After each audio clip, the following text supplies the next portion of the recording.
Hey guys, what is happening and welcome to today's video. Now today's video could not be more important for people to see because as we discussed in the live stream the other day, social credit scores, some of the factors, some of the fundamentals here have already been used during the Freedom Convoy and during the cerveza sickness.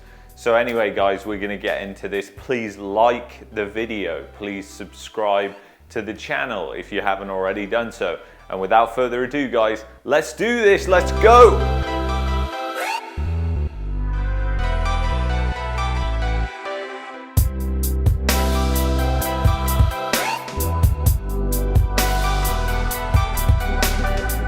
So we're going through its social credit scores today.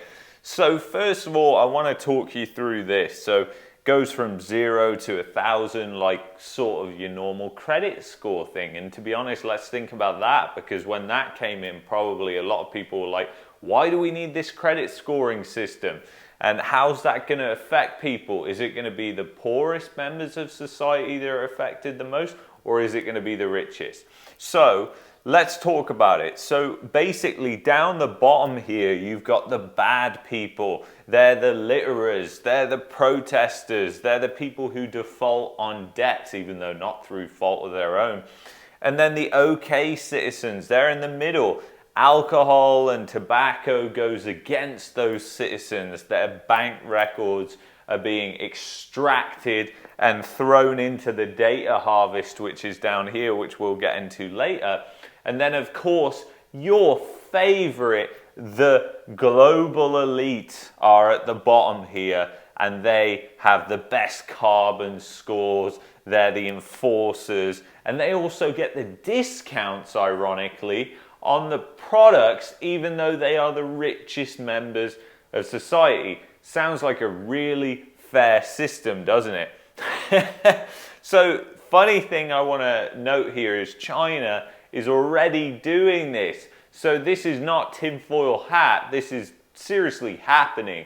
And China is developing the technology so that it can sell it to countries like Canada.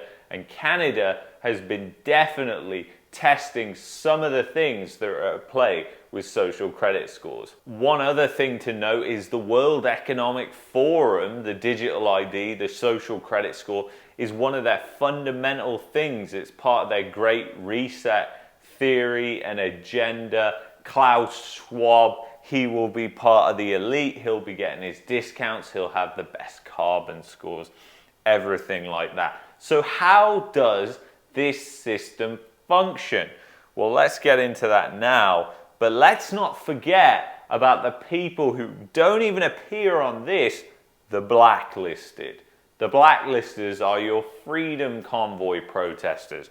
They're people who protest against anything which the government deems as something which they don't like. And that is most likely going to be freedom and liberty from a system like this. The blacklisted people are restricted. They can't leave. We have that right now. There are certain minorities in this country that cannot leave the country. They're essentially blacklisted. Restricted going to events. Does any of this sound familiar to you? You can't eat out, you can't go to the cinema, all restrictions, different things like that, because you aren't doing what the government wants you to do. And a lot of people will say, well, Luke, that's absolutely fine. Screw those people. But the thing is, until it's something you don't want to do, you don't have a problem with it. So how does this big data harvesting system work? Well, it starts with CCTV, cameras everywhere. I come from the UK. The UK has tons of surveillance cameras. If you've ever been to London, England, you are on camera 24 hours a day. There are cameras absolutely everywhere, capturing your every move, capturing traffic violations and everything like this. And all these cameras would feed into an AI-based CCTV program. Now, the thing is, this is already being developed, guys. This is not tinfoil hat. This is real stuff. And it's coming. So prepare yourself, because this, if we don't oppose this, this is what's next. You're asking what's next. This is it. So AI CCTV, public medical records. So the thing is, we've already been tested with this here in Canada, with making our medical records public, be it through using an app to gain access to a certain place. People know about your medical history. And that is alarming, because that's almost getting into making the medical records public, which is exactly what this. And this all feeds into the data harvesting system that is being used here. So incredibly important. So let's talk about the World Economic Forum now. And let's play a video from Klaus Schwab talking about him penetrating the cabinets. Let's go. But what we are very proud of now, as a young generation, like Prime Minister Trudeau, that we penetrate the cabinets. So yesterday I was at a reception for Prime Minister Trudeau, and I know that half of this cabinet, or even more half of this cabinet, are for our actually young global leaders of the World Economic Forum. Okay, so as you can see in that video, he openly admits that more than 50% of the cabinet here in Canada has been penetrated by the World Economic Forum, which is a private entity.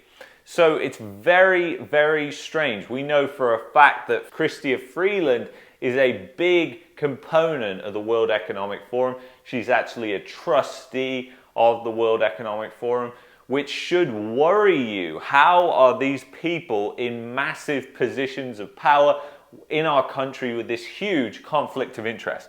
So the World Economic Forum wants digital IDs. They were heavily for the passport type systems that we saw implemented across Canada. And it's no coincidence, guys, that the implementation of those passports or digital IDs happened within 1 month period, every single province in the country. So that is a scary thought, but the passports are a form of a digital ID. Now, they have ties, the World Economic Forum, they openly admitted, as in that video, they have ties to Canada, ties to France, ties to Russia, and ties to Argentina. Even Klaus Schwab admits that Putin is a young global leader of the world. So doesn't that the World Economic Forum thing? And Jagmeet Singh was voted in 2018, another world leader globalist type thing. And it's all online. This is not conspiracy theories, guys. This is all online. You can go check the links in the description and find out for yourself. So doesn't all of this kind of paint a worrying picture to you guys? Because it certainly does to me, because this is not where I want to see the world go. I want there to be freedom and liberty and the choice that people have to do what they want with their life, instead of being controlled and manipulated by the government. A lot of people will blindly accept this because it will be perceived to be having a benefit at that time, whether it's safety, security, it's healthcare. One of these benefits, there's always going to be one, so they can implement these types of things. So guys, if you enjoyed this video, please smash that like button, because that's going to help out the YouTube algorithm, get this video out to as many people as possible. Please subscribe to the channel and hit that notification bell below so you get notified when we go live on this channel, which we do every week. So anyway, guys, thank you so much for watching as usual. I will see you in the next video. Peace and love, guys. Bye-bye.